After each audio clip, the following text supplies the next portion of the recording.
Assalamualaikum Bade, selamat datang kembali di Guru Gembel Channel. Mohon maaf curhat lagi, tapi ini adalah curhatan terakhir. Untuk sekian bulan ke depan tidak akan ada curhat-curhatan lagi. Ini sebenarnya ada rangkaian dari curhatan kemarin itu. Jadi kalau misalkan Bade yang tidak suka dengan curhatan, ya skip aja, nggak apa-apa videonya. Sekarang kita akan bahas tentang satu yang kemudian kemarin itu dikomentari oleh salah seorang subscriber lama saya. Jadi ada seorang subscriber yang kemudian mengatakan bahwa channel Pak Guru Gembul semakin kesini kenapa semakin jelek dalam tanda kutip kualitasnya. Jadi gagasan-gagasan, pemikiran-pemikiran, ide-ide dan sebagainya itu semakin jarang dibahas. Yang sering dibahas sekarang adalah tema-tema yang lebih informatif gitu, tema-tema yang ya lebih yang semacam itulah. Dan kemudian kenapa juga ada beberapa orang yang mengatakan kenapa juga misalkan Pak Guru Gembul sekarang tema-temanya lebih ringan gitu, kurang berat dan lain sebagainya, dan seterusnya dan seterusnya. Nah, saya ucapkan terima kasih yang sebesar-besarnya kepada orang-orang yang dimaksud itu, karena ya salah satu hal yang tentu saja saya butuhkan dalam membangun channel ini adalah sama-sama mengevaluasi diri gitu. Jadi ketika ada yang berani mengevaluasi, maka ini adalah sesuatu yang sangat positif dan sesuatu yang sangat baik. Saya harus akui Baraya bahwa bahkan sebelum ada komentar yang seperti itu pun, saya dengan istri itu sudah sering berdiskusi bahwa channel saya itu sekarang diisi oleh konten-konten yang kurang berbobot. Saya akui itu, jadi saya mohon maaf. Jadi ada beberapa konten-konten yang memang tidak sesuai dengan standar saya yang sebelum-sebelumnya gitu. Nah, kenapa seperti itu? Saya sebenarnya sudah pernah atau saya sebenarnya sudah merasakan gejala ini sejak setahun yang lalu. Jadi sekitar setahun yang lalu itu saya sempat buat video SpongeBob versus Cak Lontong gitu.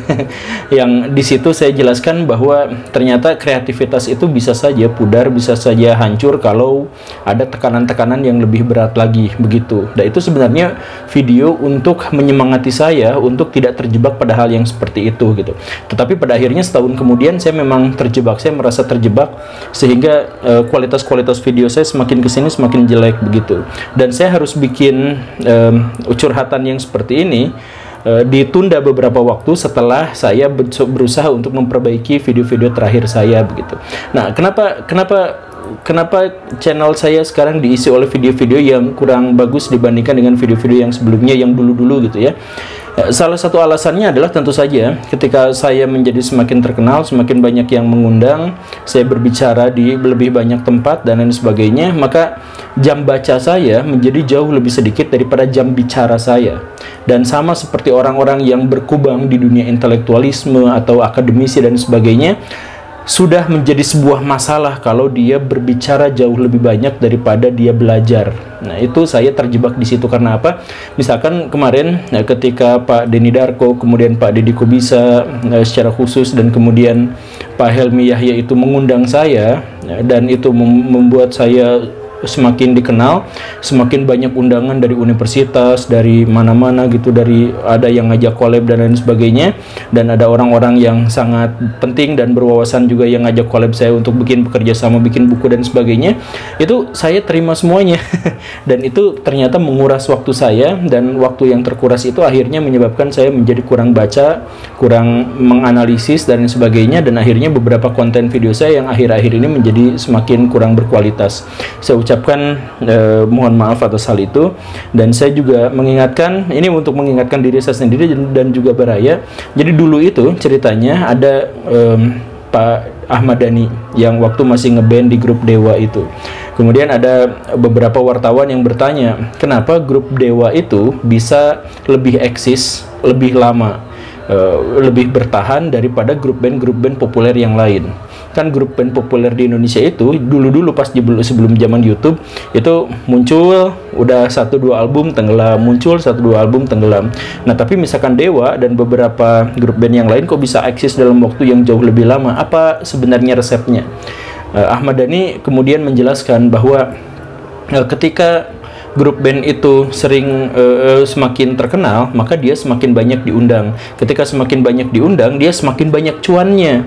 Tapi semakin banyak cuan dan semakin banyak diundang, dia terlena dalam undangan-undangan itu sehingga dia lupa untuk berkreasi, atau dia berkreasi tapi dengan kualitas yang kurang memadai. Dan karena itu biasanya grup band zaman dulu 1-2 album kemudian tenggelam, 1-2 album kemudian tenggelam, dan seterusnya. Nah, ini juga berlaku sebenarnya buat konten kreator, dan dalam hal ini buat saya. Jadi saya ngerasain betul ketika bulan Oktober kemarin itu saya mendapatkan banyak sekali undangan begini dan begitu, jam baca saya luar biasa terkuras, jam saya dengan keluarga semakin terkuras dan sebagainya.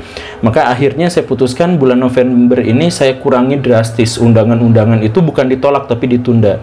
Atau ada yang benar-benar ditolak karena memang jadwalnya harus pada saat itu gitu. Termasuk juga dari 2 stasiun televisi nasional yang mengundang saya. Saya mohon maaf ya, saya mohon maaf, saya juga katakan kepada manajemen di sana bahwa saya harus memperbaiki dulu diri saya harus memperbaiki dulu channel saya harus memperbaiki dulu kualitas apa yang saya sampaikan. Dengan apa? Dengan saya harus mengimbangi kesempatan saya berbicara dengan mengisi kembali otak saya. Jadi saya harus belajar tetap lebih banyak daripada berbicara gitu. Nah, karena itu bulan November ini saya kurangin, tapi tetap gak bisa ngurangin sepenuhnya ya, karena memang sudah banyak yang sudah jalan begitu.